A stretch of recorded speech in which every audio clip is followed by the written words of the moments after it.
Rain, anytime you want.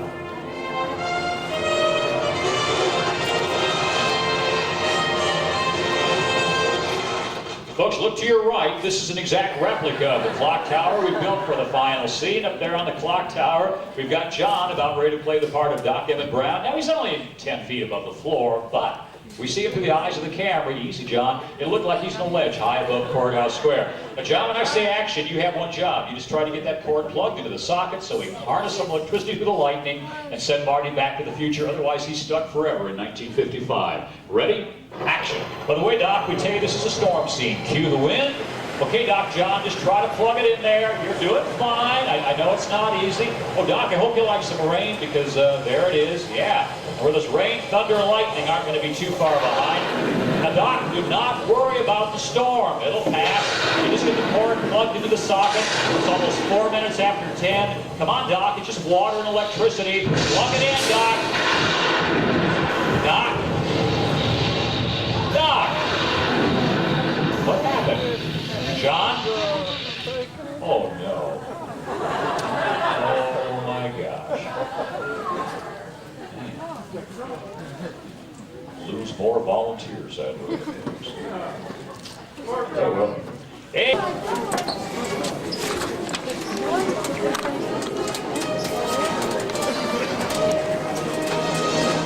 Ah, forse ti farò vedere un po' più.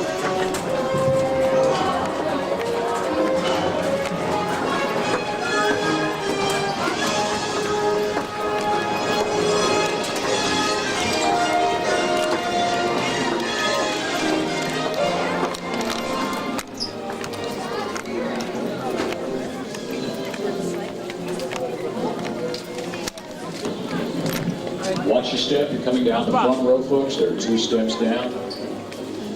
Now, ladies and gentlemen, it's very important. If there are seats on this side, please keep moving around up there in the top row. Top row, please cross over and fill in those big gaps if you would. Can you folks slide over? I see some empty seats here, too. Folks, please, not too many more in the front row. We're just about filled up down here. Maybe one more seat. There you go. Yeah, I see a lot of big gaps up there, guys. Can you slide over there? Thank you. If you guys want to come around and sit on this end, you can. There you go. Just watch your feet there, folks. Well, as far as volunteers over here, we do prefer 2 males to help us out. 15 to death is the age range on this. Now, if we can get a couple people who look something alike, that'd be great, because you're both playing the same person, the part of a German agent who falls off the torch of the Statue of Liberty, as we recreate a scene from Hitchcock's first American film called Saboteur. So, we have 2 brave gentlemen out here who would like to help us out. Okay, yeah, guy right there, sir, and gentleman in the brown t-shirt, sir, come on over. Brought their own cheering section. Guys, just follow John backstage. Please don't hit the corner of the set there, or we're out of business. Welcome to the magic of Alfred Hitchcock.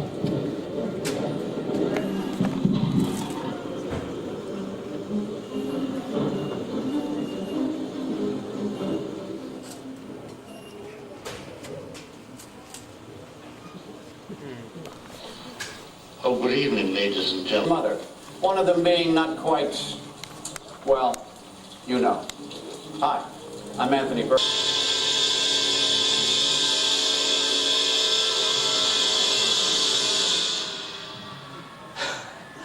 After all these years, it's called vertigo. It also involved icy water. Despite the fact that I never learned how to swim, Hitch had me jumping into San Francisco Bay. Fortunately, I had Jimmy Stewart to rescue me. Alfred Hitchcock used an endless variety of tricks and techniques to create the illusion of reality in his films. For instance, when we made Vertigo, Jimmy's character is petrified of heights.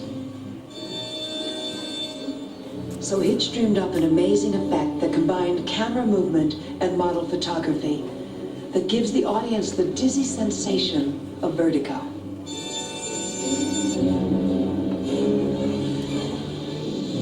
Hitch utilized all the known film techniques, and when those weren't enough, he developed new ways to create the illusions that he was looking for. A favorite trick was his use of blue screen, or matte photography, to create exotic, dangerous situations without ever leaving the studio in Hollywood. One of the best examples of this technique is here in Hitchcock's first American film, Saboteur. In the final scene, the handsome hero and the Nazi agent fight it out at the top of the Statue of Liberty, high above New York Harbor. Come on, fly. They're really atop a full-size hand and torch on a soundstage. Scenes of New York Harbor were shot by a separate crew called a second unit and matted in with the scenes of the handsome hero and the evil villain hanging on for dear life right here in Hollywood. And now, what you were doing there a moment ago, just act scared because you're hanging on for your life here. I'm not sure I'd be smiling at a time like this. Now you're flying through the air like Superman. Can you look brave and fearless? There you go. Two there. And back to the Statue of Liberty. Cut. Wait right there. Thank you.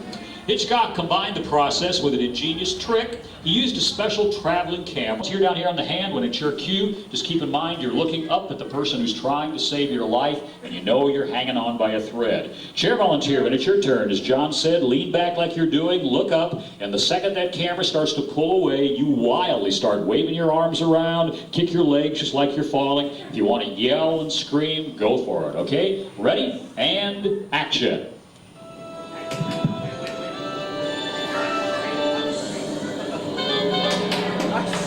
I'll get you sleep.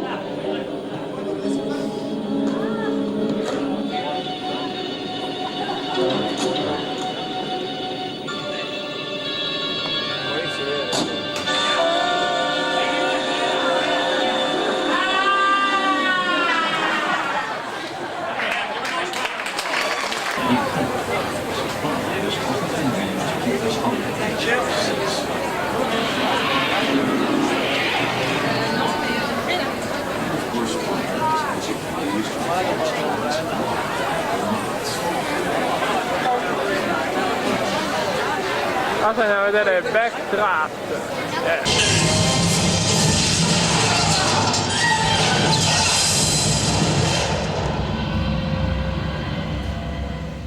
What is a backdraft? Cunningham. Well, the technical explanation is a fire that has burned out all the oxygen in a room, leaving only superheated gases, over 2,000 degrees, just waiting for a fresh breath of air. The fire gets what it wants. You have a backdraft. Hi, I'm Ron Howard. And as the film's director, I guess I have a different definition. Backdraft. A tireless cast and crew working under demanding conditions to realistically portray fire and the heroism of the firefighters who battled. The screenwriter, Gregory Wyden, was a former fireman, and the entire film. Every day they found themselves in the middle of flame, smoke, flying ash, and toppling scenery. Finally, we rolled film. And action! This is how the scene looked in the theater. Hold on now! A lot of hard work for a very short amount of screen time. Throughout, we had to maintain realism. We went to real old warehouses in Chicago and set fire to the inside, set fire to the outside, and then we blew them up. The crew worked tirelessly to try to make the fire into a living, breathing entity. Or, as firefighters sometimes call it, the beast.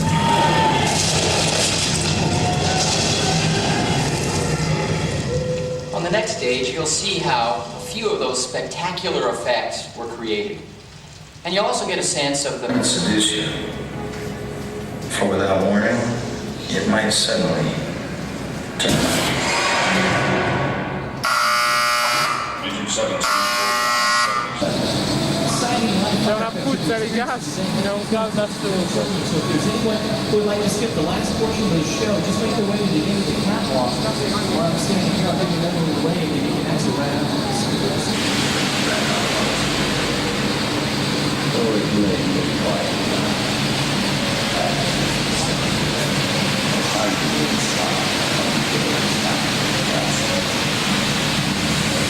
Ma lascia il fuoco.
Basically, this is the fronts and sides of the building. There we recreated New York, Chicago, San Francisco, Old West, Mexico, and even Europe. Any location you can imagine, both real and fictional, can be constructed on our background. Starway is capable of transporting 12,000 people per hour. While on the Starway, we hold a handrail at all times and defend children carefully. For the safety, children are not permitted to ride the Starway in slow. Also, there is no smoking there. As you step onto the escalator, please stand in the seat to not sit on the bed. You're traveling to the Starway on the largest escalator in the world. In 4 separate banks taking 12,000 people per hour.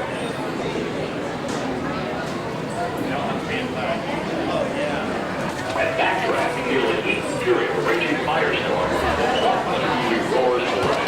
You'll be in the center of the action of a special effects program, recreating the important film's scorching climax.